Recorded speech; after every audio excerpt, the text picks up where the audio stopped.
IPID Senior investigator Nomsa Masuku returns to the Madlanga Commission in Pretoria this morning. The commission is probing allegations of political interference, corruption and criminal infiltration in the criminal justice system. Let's get the latest on this, and Canny Maphanga, as always, giving us some awesome coverage on this one. So, Canny, let me hand it to you again.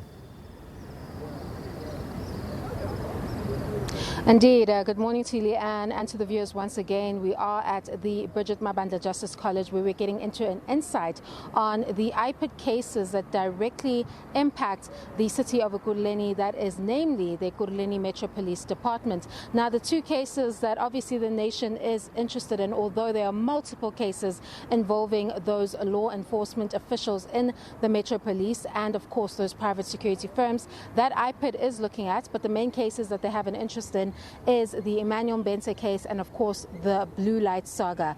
The latter being that incident of the registering of the fleet, allegedly, of Vusimuzi Matala's private security firm under the city and allegedly fitting them with blue lights, affording them the space to, I guess, move around the province or wherever the cars were going and remain in the possession of Vusimuzi Matala without actually reporting to the city.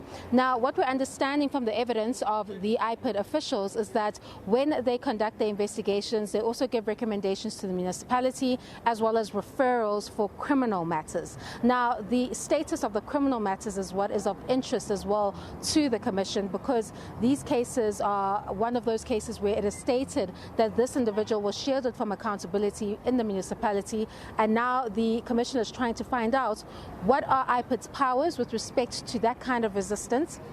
And if they implement, or rather refer the matter to the NPA, what are their powers there in ensuring that there's compliance and ensuring that those prosecutions are carried through. So the status of those two matters as we see it now is that with the Blue Light saga, it has been referred to the Director of Public Prosecutions, and we're told from testimony of Gifela Kai is that the decision is imminent. So effectively what is being stated here is that at the very least we may see Julius Mkhwanazi, that is the suspended Deputy EMPD Police Chief, seeing the long arm of justice in relation to this particular incident. He may have been shielded allegedly in the municipality, but it seems that a criminal matter may be imminent for Mkhwanazi in light of the serious allegations which saw those vehicles that were private security vehicles outside of the legislation getting those blue lights and being afforded the status of law enforcement and being able to carry out anything